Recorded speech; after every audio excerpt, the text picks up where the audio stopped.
ॐ सहनाववतु सहनौ भुनक्तु सह वीर्यं करवावहै तेजस्विनावधीतमस्तु मा विद्विषावहै। ॐ शान्तिः शान्तिः शान्तिः। हरि ओम।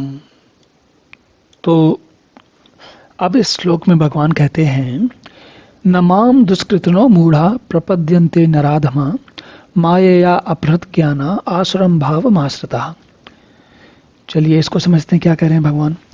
भगवान कहते हैं कि माया के द्वारा माया या अपहृत ज्ञाना, जिनका माया के द्वारा ज्ञान का अपहरण किया जा चुका है। मतलब माया हमने क्या समझी, वो माया है जब हम तीनों गुणों के प्रभाव में, कौन से, तमस, रजस और सत्व, इन तीनों गुणों के प्रभाव में अपना सुबह से शाम, पूरा रात और पूरा दिन उन्हीं में व्यतीत कर रहे हैं। तो क्या है, माया ने, इन तीनों गुणों ने इतना अधिक प्रभाव डाला हुआ है कि हम उसके अतिरिक्त कुछ जीवन में देख ही नहीं पाते।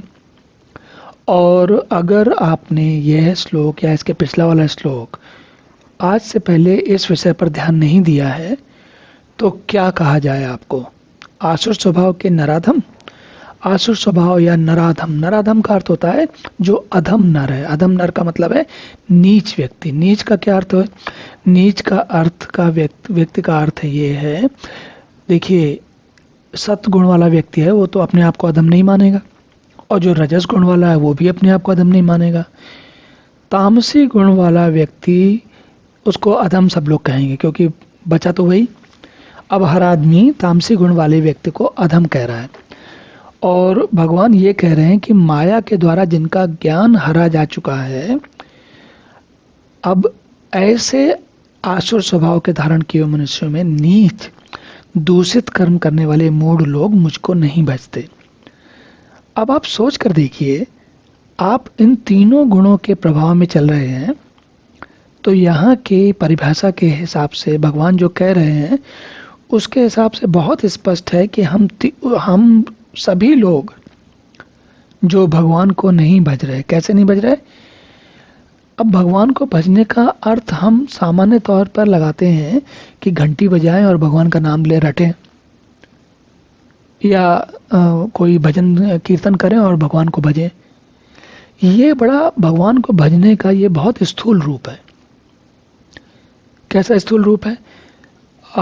अगर आप नित्य प्रति आप कुछ श्लोकों का उच्चारण करते हैं, पूजा करते हैं या किसी भजन कीर्तन में जाते हैं, पहली बात तो ऐसे लोग ढूंढना बहुत कठिन काम है जो रोज करते होंगे।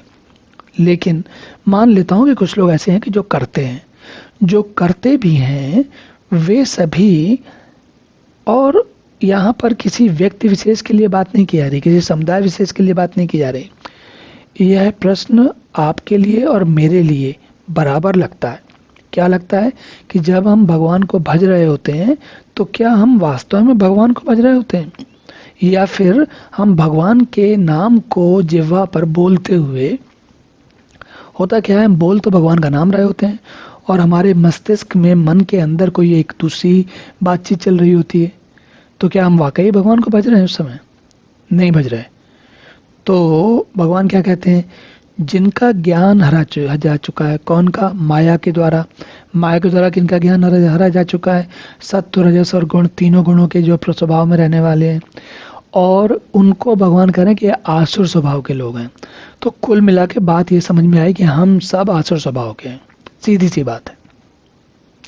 मैं स्वयं भी जो अभी आपको इस बारे में चर्चा कर रहा हूँ, मेरे खुद के जीवन में ऐसा नहीं है कि मैं अब 24 घंटे सुबह शाम भगवान के बारे में सोचता हूँ।